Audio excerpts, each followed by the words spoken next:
ताज़ा तरीन वीडियोस के लिए चैनल को सब्सक्राइब करके बेल आइकन और ऑल नोटिफिकेशन पर क्लिक करें ताकि आपको मिले हर अपडेट सबसे पहले।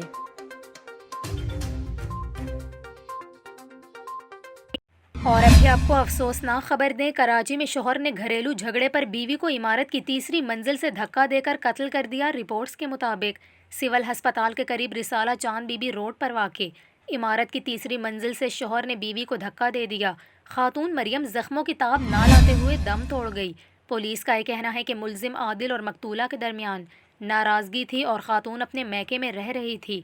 मुलजिम मैके पहुंचा और झगड़े पर खातून को तीसरी मंजिल से धक्का दे दिया। इसके अलावा पुलिस ने मुलजिम आदिल को गिरफ्तार कर लिया। पुलिस के मुताबिक मुलजिम सिक्योरिटी गार्ड है और मलीर का रिहायशी है।